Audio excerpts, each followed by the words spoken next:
దేవునికి మహిమ కలుగునుగాక. ఇటు అవకాశాన్ని దయచేసిన దేవాది దేవునికి, సమయం ఇచ్చిన పాస్టర్ గారికి, కూడి చేరి వచ్చిన మీ అందరికీ కూడాను ప్రభు అయిన యేసుక్రీస్తు నామములో ప్రత్యేకమైన వందనాలు తెలియజేస్తున్నాం. వాక్య భాగాన్ని చదువుకుందాం. మార్కు సువార్త 9వ అధ్యాయము 2వ వచనము. 6 దినములైన తరువాత యేసు పేతురును, యాకోబును, యోహానును మాత్రము వెంట పెట్టుకొని ఎత్తైన ఒక కొండ మీదకి ఏకాంతముగా వారిని తోడుకొని పోయి వారి ఎదుట రూపాంతరము పొందెను. అందరం కళ్ళు మూసుకున్నట్లయితే చిన్న ప్రార్థన చేసుకుందాం. మమ్మల్ని మిక్కిలిగా ప్రేమించిన మా ప్రియ పరలోకపు తండ్రి, మా యేసయ్య, నీ ఘనమైన, శ్రేష్టమైన, ఉన్నతమైన నామమును బట్టి వేలాది వందనాలు, స్తుతులు, స్తోత్రాలు చెల్లిస్తున్నాం నాయనా. నిన్న నేడు నిరంతరము ఏకరీతిగా ఉన్న దేవా నీకు స్తోత్రాలు. మారని దేవుడు, మరువని దేవుడు, విడువని దేవుడుగా మా మధ్యలోనికి వచ్చిన దేవా నీకు స్తోత్రాలు. ఉదయకాల సమయం మొదలుకొని ఇప్పటి వరకు మాకు తోడుగా ఉండి సహాయం చేసి నడిపించిన దేవా, ఈ సాయంకాల సమయంలో నా తండ్రి ప్రభా, ఈ శ్రమల కాల ధ్యానాలలో 19వ రోజుకు మమ్మల్ని ప్రవేశపెట్టిన విధానం బట్టి నీకు స్తోత్రాలు అయినా. మీ సన్నిధిలోకి వచ్చిన ప్రతి ఒక్క బిడ్డను దీవించండి, ఆశీర్వదించండి అయినా. నిలబడి ఉన్న నేను నా తండ్రి ప్రభా ఏ విధంగా మాట్లాడాలో నా తండ్రి ప్రభా, నీ ఆత్మ అభిషేకంతో నన్ను నింపి ఇక్కడున్న ప్రతి ఒక్క బిడ్డతో మీరే మాట్లాడి మహిమ పొందమని త్వరలో మా మధ్యకు రానయ్యున్న యేసుక్రీస్తు నామములో, ఉన్నతమైన నామములో అడిగి వేడుకొని ప్రార్థిస్తూ ఉన్నాము పరమ తండ్రి, ఆమేన్. నాకు ఇవ్వబడినటువంటి అంశము రూపాంతరము, అంటే ట్రాన్స్ఫర్మేషన్. అంటే కనిపించే ఒక స్థితి నుండి మరొక స్థితిలోనికి వెళ్ళుట, మార్పు పొందుట, లేకపోతే ఒక రూపంలో నుండి మరొక రూపంలోనికి మార్పు పొందుట. యేసుక్రీస్తు ప్రభువారు భౌతికంగా రూపాంతరం చెందినట్లు 3 సువార్తలలో కూడా మనము చూస్తూ ఉంటాం. మత్తయి సువార్త 17వ అధ్యాయము 1 నుంచి 8 వరకు, మార్కు సువార్త 9వ అధ్యాయము 2 నుంచి 13 వచనాలు, లూకా సువార్త 9వ అధ్యాయము 23 నుంచి 36 వరకు మనం చూస్తూ ఉంటాం. రూపాంతరము అనే మాటకు గ్రీకు భాషలో మనం ఉపయోగించే పదం మెటమోర్ఫియో, అంటే మార్పు పొందుట లేదా ఒక రూపంలో నుండి మరొక రూపంలోనికి మార్పు పొందుట. ఒకరోజు యేసుక్రీస్తు ప్రభువారు భౌతికంగా ప్రార్థన చేస్తూ ఉండగా రూపాంతరము చెందారు. 9వ అధ్యాయము 3వ వచనాన్ని మనం చూస్తున్నాం. అంతలో ఆయన వస్త్రములు ప్రకాశమానమైనవి, మిగుల తెల్లనియు ఆయను. లోకమందు ఏ చాకలియును అంత తెల్లగా చలువ చేయలేడు. యేసుక్రీస్తు ప్రభువారు ప్రార్థన చేస్తూ ఉండగా, ఏకాంతంగా ప్రార్థన చేస్తూ ఉండగా ఆయన రూపాంతరము చెందారు. అప్పుడు ఆయన యొక్క వస్త్రములు భౌతిక దగదగ మెరుస్తూ ఉన్నాయంట. ఆ విధంగా ఏ చాకలియు కూడా చలువ చేయలేడు అంట. మరో మాటలో చెప్పాలంటే ఆయన మహిమా శరీరంను ధరించారు అని లూకా సువార్త 9వ అధ్యాయంలో మనం చూడగలుగుతాం. యేసుక్రీస్తు ప్రభువారు శిలువ మరణం పొంది పునరుద్ధానుడై మహిమలో ప్రవేశించుటకు ముంగుర్తిగా సూచిస్తుంది. హెబ్రీయులకు రాసిన పత్రిక 1వ అధ్యాయము 3వ వచనం చదువుకుందాం. ఆయన దేవుని మహిమ యొక్క తేజస్సును, ఆయన తత్వము యొక్క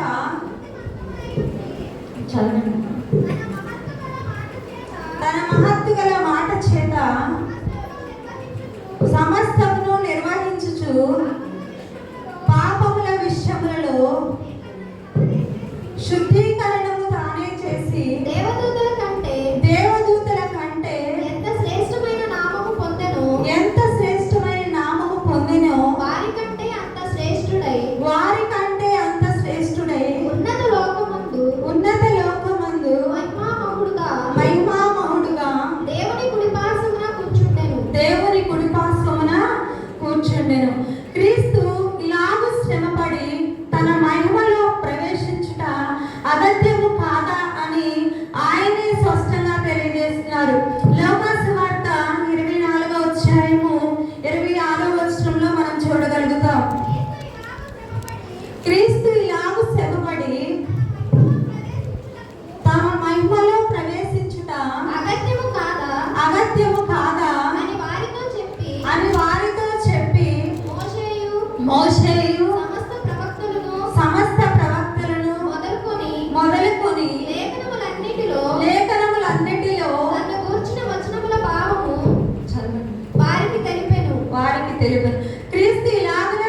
వారు మోషే ఏలియా అనువారు. మనం చూసుకున్నట్టయితే యేసుక్రీస్తు ప్రభువారు భౌతికంగా రూపాంతరం చెందిన తర్వాత మోషే ఏలియా వారు ఆయనతో మాట్లాడుతూ ఉంటారు. ఇక్కడ చూసుకున్నట్లయితే మోషే యేసుక్రీస్తు ప్రభు రాకడలో చనిపోయి తిరిగి లేచి ఆయనని ఎదుర్కొనుటకు సాదృశ్యంగా ఉన్నాడు. ఏలియాని మనం చూసుకున్నట్లయితే ఏలియా మరణం పొందకుండా ఆకాశం నుండి ఆరోహణమై బ్రతికి ఉండి క్రీస్తుని ఎదుర్కొనుటకు సాదృశ్యంగా ఉన్నట్లు మనం చూడగలుగుతాం. 2వ రాజుల గ్రంథము 2వ అధ్యాయము 11వ వచనంలో వారు ఇంకా వెళ్ళుచు మాట్లాడుచుండగా ఇదిగో అగ్ని రథమును అగ్ని గుర్రములు కనపడి వీరిద్దరిని వేరు చేసెను. అప్పుడు ఏలియా సుడిగాలి చేత ఆకాశము నుండి ఆరోహణమాయెను. మోషే చనిపోయి తిరిగి లేచి దేవునిని ఎదుర్కొనుటకు సాదృశ్యంగా ఉన్నాడు. ఏలియా బ్రతికి ఉండి దేవుని ఎదుర్కొనుటకు సాదృశ్యంగా ఉన్నాడు. మనము ఏ విధంగా ఉన్నాము? యేసుక్రీస్తు వారు భౌతికంగా రూపాంతరం చెందిన సమయం వచ్చినప్పుడు మార్పు చెందారు. మనం ఏ విధంగా ఉన్నాము? ఆ సమయం వచ్చినప్పుడు దేవుణ్ణి ఎదుర్కొనుటకు మనం సిద్ధంగా ఉన్నామా లేదా అని మనకై మనము ఆత్మ పరిశీలన చేసుకోవాలి.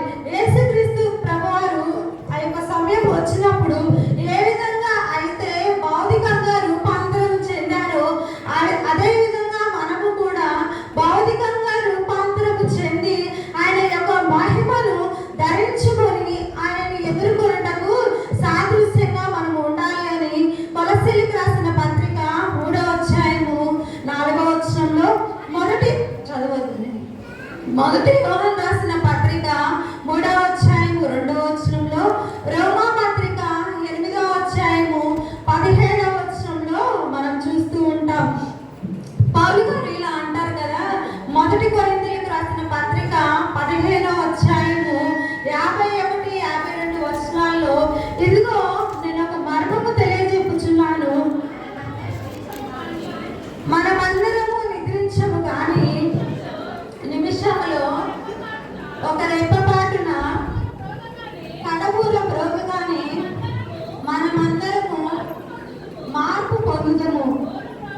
బూర మ్రోగును, అప్పుడు మృతులు అక్షయంగా లేపబడుదురు, మనము మార్పు పొందుము. దేవుడు మన యొక్క మార్పు కొరకు ఎదురు చూస్తూ మనకి ఎన్నో అవకాశాలు ఇస్తా ఉన్నాడు. మనము ఎన్నో ప్రసంగాలు వింటూ ఉంటాము, మనము ఎన్నో లెటర్ లోనికి వెళ్తూ ఉంటాము. మనము ఏ విధంగా మార్పు చెందుతున్నాము? మనకై మనము ఆత్మ పరిశీలన చేసుకోవాలి. ప్రేమైన దేవుని బిడ్డలారా, మనము క్రీస్తు వలె భౌతికంగా రూపాంతరం చెంది మన మనస్సును మార్చుకున్నట్లయితే దేవుడు వచ్చే రాకడ సమయంలో మనము దేవుని ముందు నిలబడటానికి దేవుడు మనల్ని ఇష్టపడుతూ ఉంటాడు. మనం ఇంకోటిగా చూసుకున్నట్లయితే యోహాను సువార్త 3వ అధ్యాయము 3వ వచనంలో మనం చూసుకున్నట్లయితే, అందుకు యేసు ఒకడు క్రొత్తగా జన్మించితే కానీ అతడు దేవుని రాజ్యమును చూడలేడని నీతో నిశ్చయముగా చెప్పుచున్నాడు. దేవుడు మనతో చెప్తున్నాడు అనమాట. మనము క్రొత్తగా జన్మించాలి. క్రొత్తగా జన్మించడం అంటే మన జన్మ పాపం. మనము జన్మించినదే పాపము.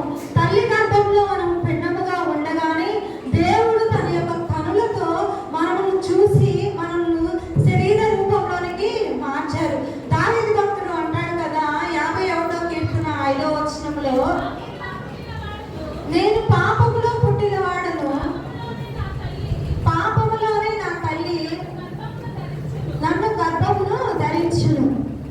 మనం పాపంలోనే పుట్టాము, పాపంలోనే పెరిగాము. కానీ మనకు దేవుడు కొంత సమయాన్ని ఈ పాపంలో పుట్టినప్పటి నుంచి తిరిగి చనిపోయే అంతవరకు కూడా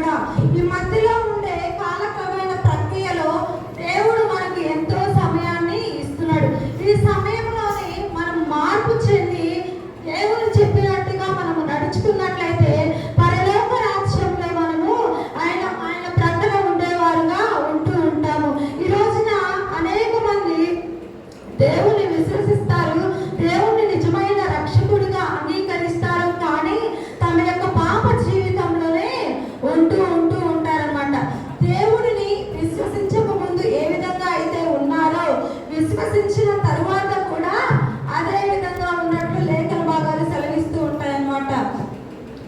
మనం చూసుకున్నట్లయితే బైబిల్లో కొలస్సీ సంఘం వారు కూడా దేవుణ్ణి విశ్వసించారు, కానీ వారి యొక్క హృదయాన్ని మార్చుకోలేదు. పౌలు భక్తుడు వారి యొక్క హృదయాన్ని మార్చుకోవడానికి వాళ్ళని హెచ్చరిస్తూ ఉంటారు.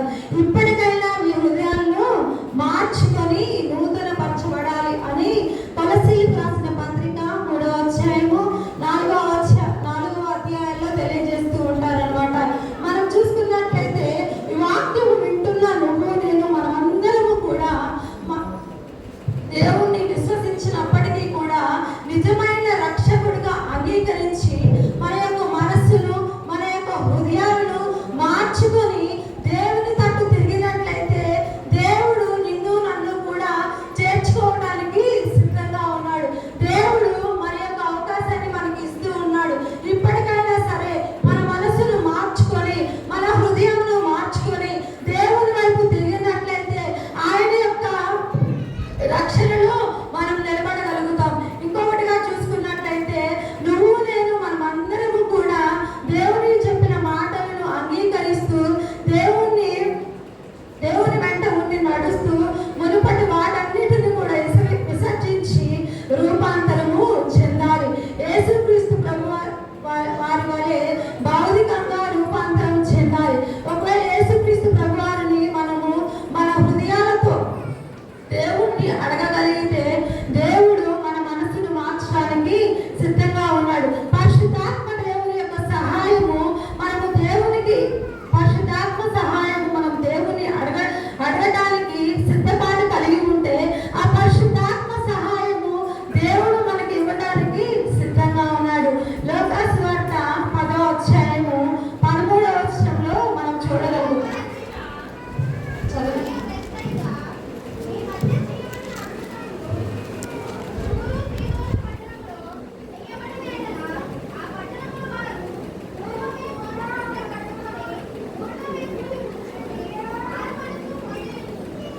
పరిశుద్ధాత్మ దేవుడే నీ మనసు నా మనసు మార్చడానికి మన మధ్యలోనికి వచ్చాడు.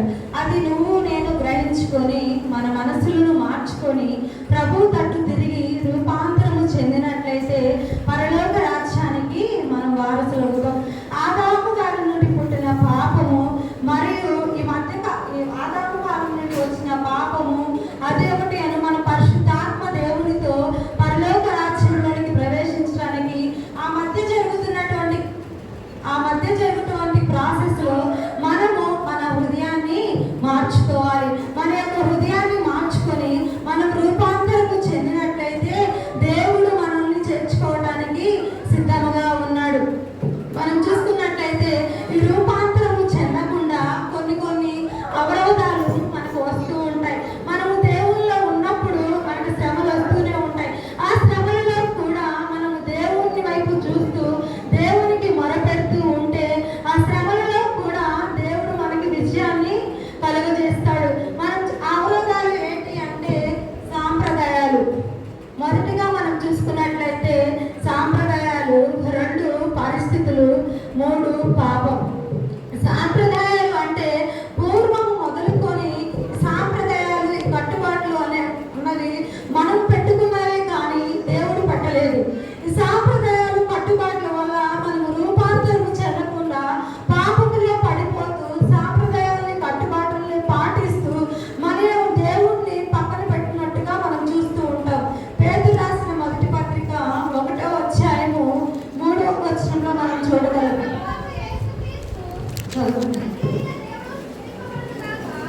పేతురు రాసిన మొదటి పత్రిక 1వ అధ్యాయం. పేతురు రాసిన మొదటి పత్రిక 1వ అధ్యాయము 18, 19 వచనాలు.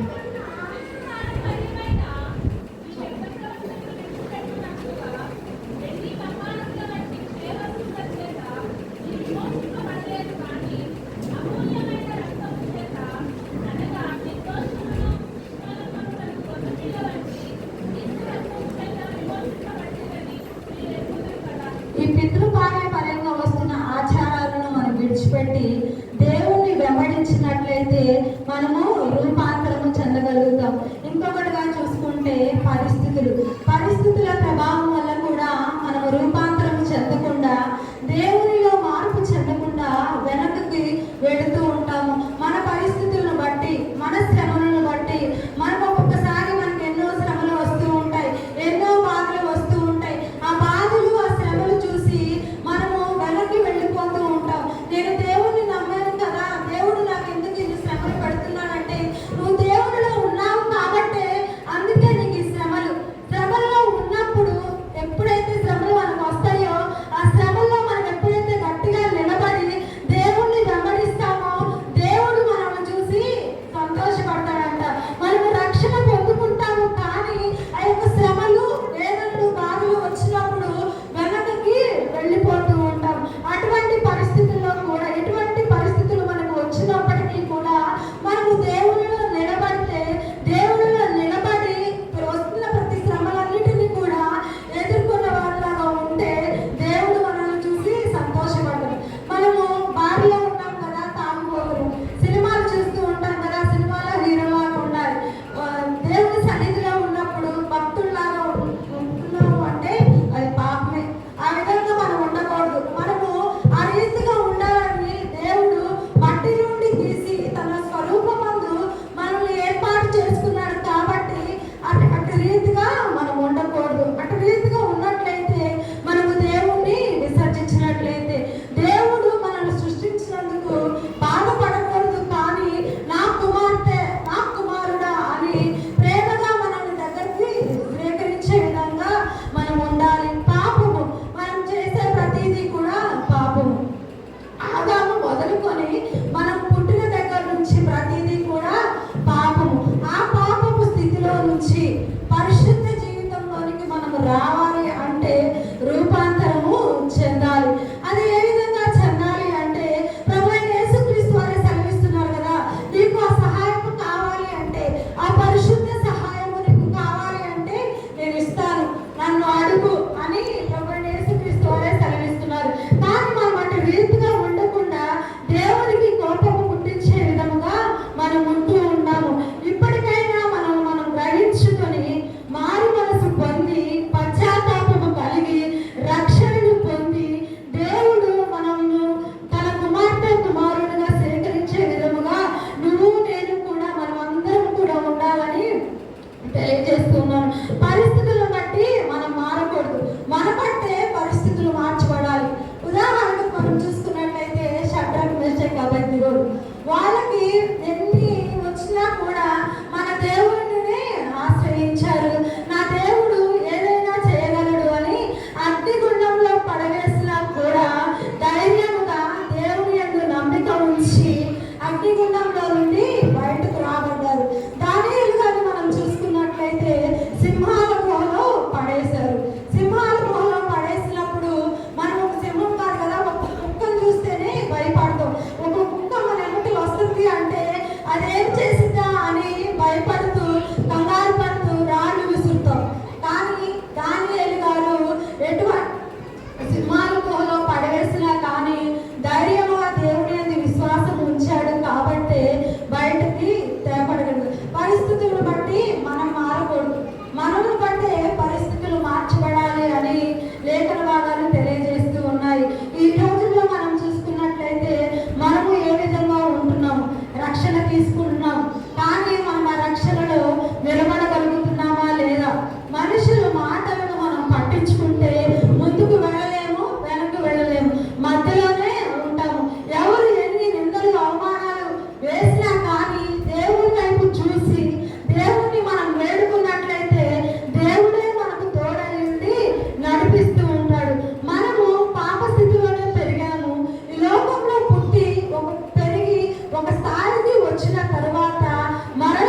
ఇష్టపడము.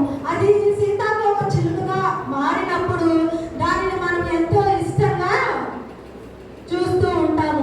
దేవుడు కూడా మన పాప రోత జీవితాన్ని చూసి నేను నా స్వహస్తాలతో సృష్టించిన బిడ్డ ఈ విధంగా ఉంటుందా అని బాధపడకుండా మనము కూడా దొంగలి పురుగుగా ఉన్న మన జీవితాన్ని సీతాకోక చిలుకగా మార్చుకుంటే దేవుడు కూడా మనల్ని చూసి సంతోషపడుతూ ఉంటాడనమాట.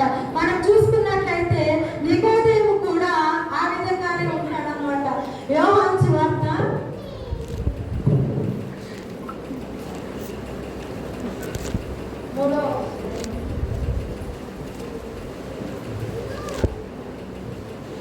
యోహాను సువార్త 3వ అధ్యాయము 1 నుంచి యూదుల అధికారి అయిన నికోదేము అను పరిసయ్యుడు ఒకడుండెను. అతడు రాత్రి యందు ఆయన యొద్దకు వచ్చి, బోధకుడా, నీవు దేవుని యొద్ద నుండి వచ్చిన బోధకుడు అని మేమెరుగుదము. దేవుడు అతనికి తోడై ఉండెను గాని నీవు చేయుచున్న సూచక క్రియలను ఎవడునూ చేయలేడని ఆయనతో చెప్పాను. అందుకు యేసు అతనితో, ఒకడు కొత్తగా జన్మించితేనే కానీ అతడు దేవుని రాజ్యమును చూడలేడని నీతో నిశ్చయముగా చెప్పుచున్నాడు. మనము కొత్తగా జన్మించాలి. పాప స్థితిలో పుట్టిన మనమందరము కూడా దేవుడు అనుగ్రహించే రక్షణను పొందుకొని